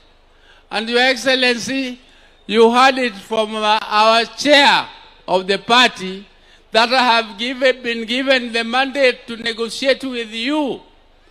I am yet to form a team to start the negotiations. And this team which we are going to form is going to be not just a team of politicians. We are going to have a team of technical people to prepare the technical ground, to prepare the framework, to prepare the terms of reference on which the politicians will negotiate. And Mr. President, you said it correctly, that when the negotiations start, ODM and ODA will start negotiating as equal partners. We are not going there as weaklings. And I'm also telling those who are saying that Oburu is taking instructions from State House, that I have been in this world much more than them, and I know when I want to take instructions and when I should take instructions, and if I deserve to take instructions, I know how to do it, and you will not teach me. Me, I'm not going to take instructions. I have not taken it before. Me, I decide what to do and the right thing for my people. I will stand with my people, and I will stand with the interests of my people, and the interest of my people takes priority over anything else. And in this broad-based government, we have already seen results. And Your Excellency, those who are saying that the 10-point agenda, there is nothing which has been implemented. We have gone through that report with you, and you have seen in the area of devolution, there are results. In areas of paying the compensation to those who lost their lives or were injured in demonstrations from 2017, the report, money has already been allocated by Parliament. 2 billion shillings has been allocated for compensation. The delay was in court, otherwise it should have been implemented. And so on and so forth. The employment opportunities which are being created for the youth, it is there to be seen. the inclusivity as item is already being seen. We can feel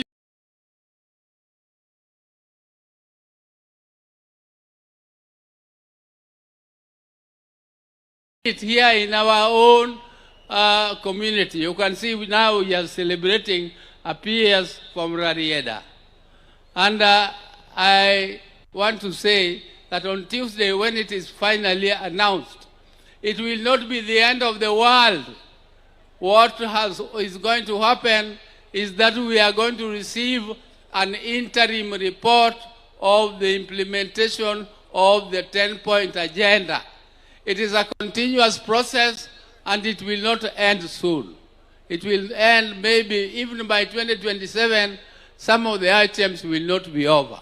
The implementation will continue, but I hate those who are saying that we go out of government. We are already here in government in broad-based arrangement, which is a loose arrangement. But we are soon going to tighten to have a coalition government. Those who are telling us that first of all, let us move out and join the Gachagua Rigji and then come back to government. How do you come from government again and again you come back to it? Our people must be in power.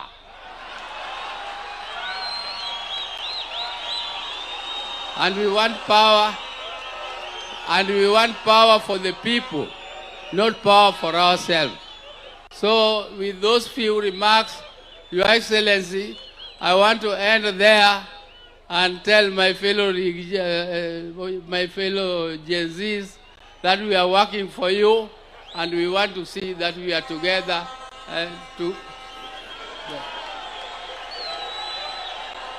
Thank you very much. So I now want to take this opportunity to invite Your Excellency, the President of Kenya, William.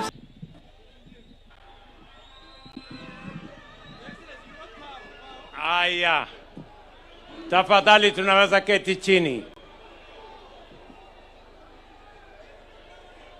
Kiongozi wetu wa chama cha ODM, party leader, Mheshimiwa Daktari Oburu Oginga, Minpin, mama wetu Ida Odinga, viongozi, mawaziri, party chairman wetu wa ODM, ndugu viongozi wote, maaskofu mulio hapa, watu wa Rarieda, Josiaya untie, Josiaya untie, Josiaya umor, Josiaya uil.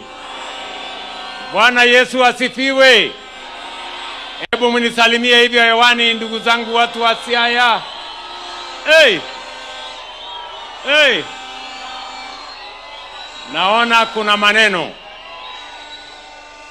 Siaya muko. Siaya muko. Siaya hoye. Siaya hoye. Rarieda hoye. Uyoma hoye. Hey. Kwanza mimi nachukua nafasi hii kumshukuru Mungu kwa kutupatia nafasi tufike Rarieda kwa mara nyingine tena. Mimi nawashukuru sana kwa kutualika. Nimshukuru huyu kijana Mheshimiwa Frederick Ouma Oluga kwa kutukaribisha hapa Uyoma leo katika ibada hii, katika sherehe hii ya muhimu ya kusherehekea kazi tuliompatia awe principal secretary wa mambo ya afya katika taifa letu la Kenya. And as I stand here, I am proud. I am a very proud boss of this young man, Ouma Oluga, for the work that he is doing with his colleagues at the Ministry of Health. Watu wa Uyoma, watu wa Rarieda na Siaya, in this young man, you have a dedicated public servant. And I can say without fear of any contradiction that he is among our best. And I am very clear in my mind that we are going to walk into the future on matters health with a lot of confidence, because we have a professional public servant as principal secretary of the Ministry or State Department of Health.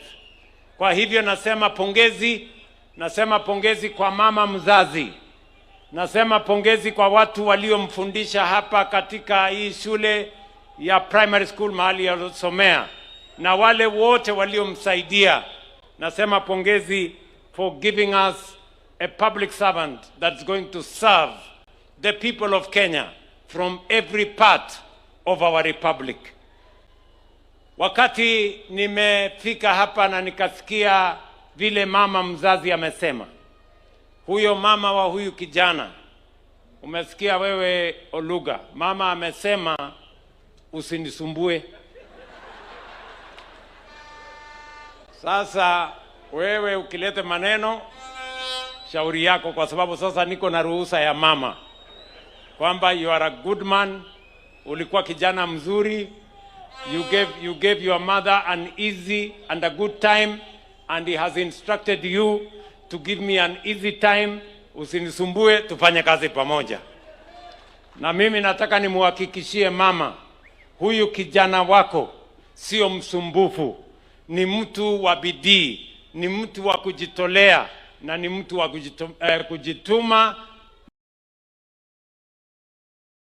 Mimi nitafanya kazi na yeye ili tuweze kushughulikia mambo ya afya ya wananchi wa taifa letu la Kenya. Pia leo ni siku ya Republic of Kenya and globally. We are celebrating our mothers. We are celebrating our wives. We are celebrating our daughters. We are celebrating the great women of the Republic of Kenya. And I want to say that I am a great believer that what a man can do, a woman can do better. And they have demonstrated that indeed they can do better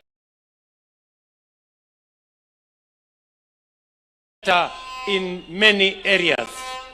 I am very proud of all the appointments I have made of women serving in the Republic of Kenya. They have served with distinction. They have served with dedication. They have made sacrifices.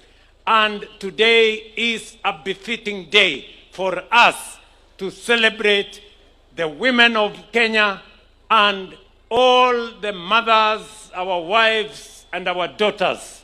And we want to tell them we have a special place for them. Vile Mrs. Oluga alivyosema hapa, nilisikia kidogo mahali nataka kusahihisha. Huyu mrembo wa Oluga ametoka kule Nandi County. Na nilimwambia hapo chini, nilisikia alisema my people from Nandi County. No. Najua Ruth alisema your people will be my people. Sasa wewe, your people are the people of Siaya.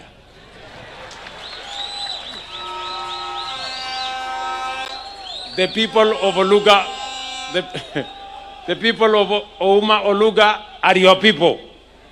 Sindio? We could be your relatives, but these are your people. Kwa hivyo tutaendelea namna hiyo. Mimi nataka niwaambie watu wa Siaya, mambo ya afya ni mambo ya muhimu sana.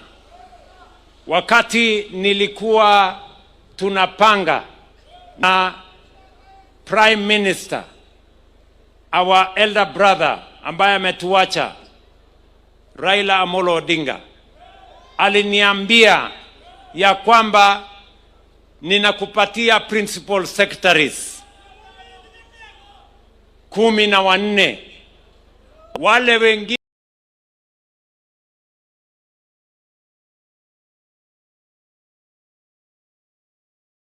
wote not only decide the principle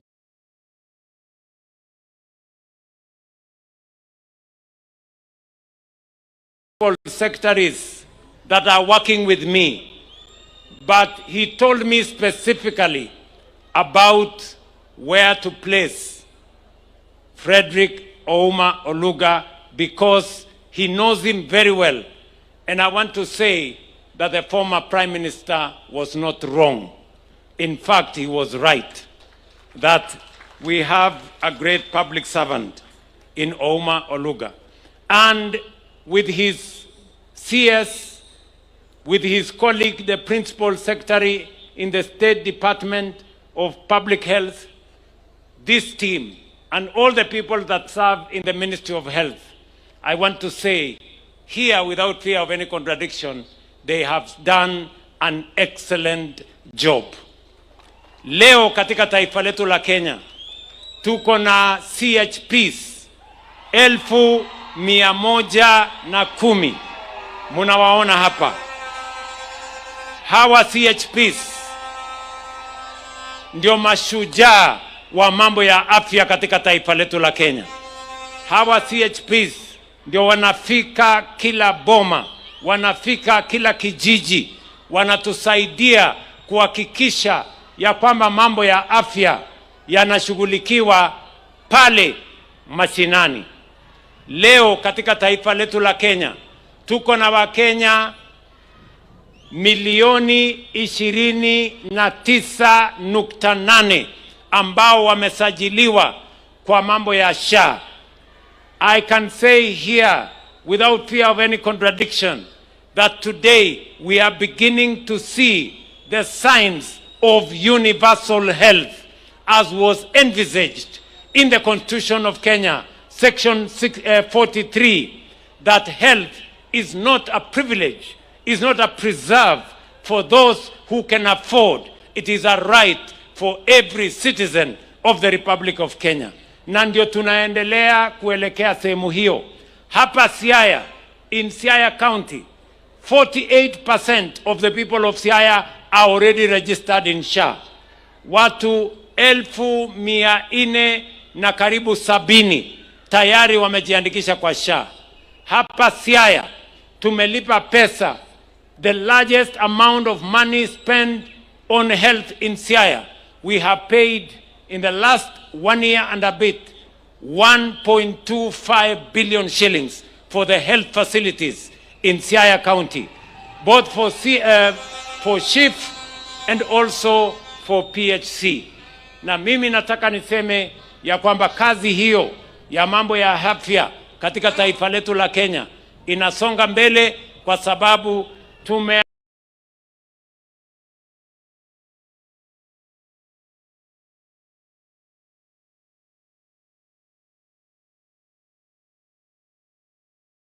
amua kama Wakenya ya kwamba afya iwe ni haki nayo katika taifa letu la Kenya.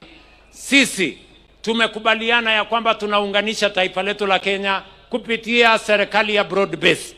Na ndio sababu hiyo mimi na Mheshimiwa Raila Amolo Odinga tuliamua tuunganishe Kenya. Tuondoe siasa ya chuki, tuondoe siasa ya ukabila, tuondoe siasa ya ubaguzi, siasa ambayo iliwatenga Wakenya wengine, na tukasema we are going to walk together, we are going to march together, shoulder to shoulder as the people of Kenya, because indeed that is what the Bible tells us, that how blessed and how good it is when brethren work together in unity. Na tukaambiwa ya kwamba umoja ni nguvu, kutengana ni udhaifu. That is why we must work together. Na ndio sababu hiyo watu wa Siaya hapa leo tuko na miradi mingi ambayo inaendelea Siaya County. I made a commitment that we are going to develop Nyanza as we develop the rest of the Republic of Kenya. And we are going to get rid of the politics of exclusion We are going to get rid of the politics that divides people and that leaves others behind. Na ndio sababu hiyo, leo hapa Siaya, tunajenga nyumba 8,000. Tunajenga soko 25. Tunajenga hostels ya vijana wa Siaya hapa. Ya vijana 11,000. University ya Jaramogi, TVET zetu, KMTZ zetu, kwa sababu tumesema we want to develop this country equally. Na tumeweka pesa ya serikali bilioni 28 for matters housing, on matters markets and on matters hostels. Vile Mheshimiwa Tandi amesema, tunatengeneza barabara 9 mpya hapa Siaya. Tumeweka pesa bilioni 5 katika hiyo mpango, na bilioni ingine 10 tutaweka in the next budget and in the coming year, so that we can develop every part of Kenya equally. Na mimi nitarudi hapa kwa hiyo shughuli. Kwa mambo ya blue economy, hapa Siaya tuko na milioni 900 ambayo tunaendelea na blue economy. Pia tumeweka pesa ya kutengeneza ile paya pale Usenge Beach ama Usenge Bay. Pia hapa Asembo Bay pia tuko na mpango yake. Tuhakikishe ya kwamba tuko na fish landing site. Tuhakikishe ya kwamba muko na mahali ya fish market, na tuhakikisha kwamba uchumi wa sehemu hii, vijana wa sehemu hii wanaunganishwa katika kupanga nafasi ya ajira na kusukuma uchumi wa taifa letu la Kenya. Na sababu hiyo ndio mimi nasema leo nimekuja hapa sherehe, lakini mimi nitarudi hapa kwa mambo ya maendeleo ya Siaya. Nitakuja hapa mambo ya barabara, nitakuja hapa maneno ya housing, nitakuja hapa maneno ya stima, nitakuja hapa tupange mambo ya blue economy pale paya yenu pale, mpaka tubadilishe Siaya tukibadilisha Kenya. Hiyo safari ya kwenda Singapore ambayo huyu party leader wetu amesema, hiyo power tunatafuta ni power ya kutumikia wananchi wa taifa letu la Kenya, sio power ya viongozi. Na tumekubaliana tunatembea pamoja. Siaya hoye! Uyoma hoye! Mnasema tuendelee pamoja? Mnasema tushirikiane? Nimesikia viongozi wenu wamesema hivi. Wameniuliza mambo ya barabara. Wewe Sam Atandi, you have my instruction. Hiyo barabara imesemekana hapa, wewe enda panga hiyo barabara, weka pesa, mimi nitaweka sahihi. Pia mumesema ya kwamba mnataka administrative unit hapa.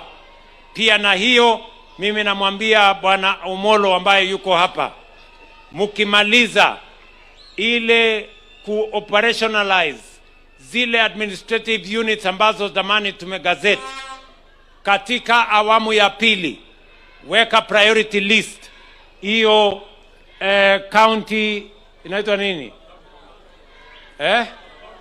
Sub county. Hiyo sub county ya Uyoma uweke katika priority list. Tukimaliza hiyo ingine, hii ya hapa Uyoma ifuate. Vile vile, kwa sababu ya heshima ya huyu kijana ameniambia ya kwamba walikuwa wanaenda kutafuta maji kutoka kule Lake Victoria. Sasa tuko na program ya maji ya hapa. In honor of the people who brought up this young man, tutaongeza milioni 500 kwa hiyo program, ndio maji ifike hapa kwenu na ifike mpaka ifike Asembo hapa chini, ndio muweze kupata maji na tuweze kwenda mbele. Mwisho kabisa, tuko na shule mahali huyu kijana Oluga alisoma. Hiyo shule PS Kipto na PS wale wengine wamesema watakuja kujenga primary school. Mimi nitatoa milioni 20 ya secondary school tuweze kujenga hiyo secondary school vizuri, ili watoto wa hapa wapate mahali pazuri pa kusoma, na tupate vijana wengine kama vile tumepata Oluga, tupate vijana wengine watakaofanya kazi na Kenya. Uyoma hoye! Rarieda hoye! Sikizeni bana, mimi nawaambia tunataka tushirikiane, tufanye kazi kwa pamoja.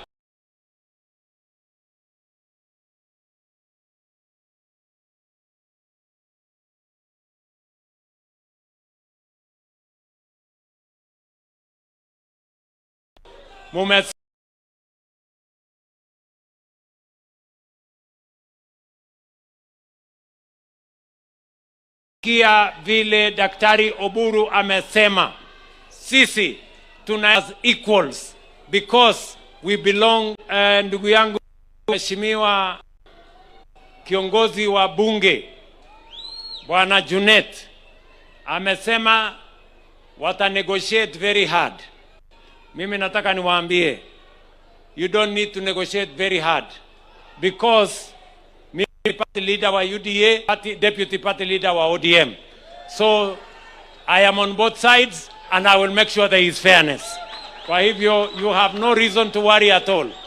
Wakati mnasukuma, mjue ya kwamba kule pande ile ingine ni former deputy party leader wa ODM.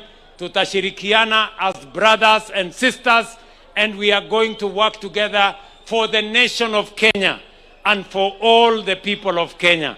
Kwa hivyo tutashirikiana, tutafanya kazi pamoja.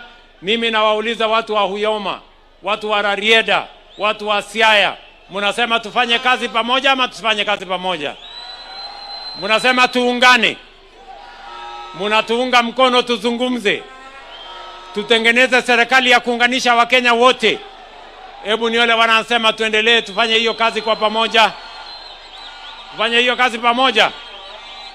Mimi nawauliza wana Uyoma, wana Rarieda, ile kazi ingine yote mtatupatia, mimi nitahakikisha kwamba hiyo kazi tumetekeleza kwa heshima ya ndugu yetu Raila Amolo Odinga ambaye alituunganisha. Mimi nataka niwaambie, we are not going to betray the spirit and the vision of Raila Amolo Odinga by getting divided.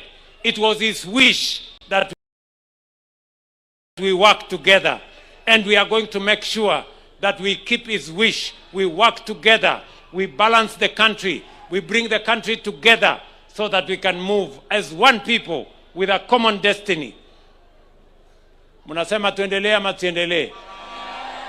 Mnasema tuendelee ama tuendelee? Kwa hivyo nyinyi watu wa Siaya mnasemaje? Ati mnasemaje? Ati mnasemaje? Ati mnasemaje? Hebu nione kwa ishara. Ati mnasemaje? Ati mnasemaje?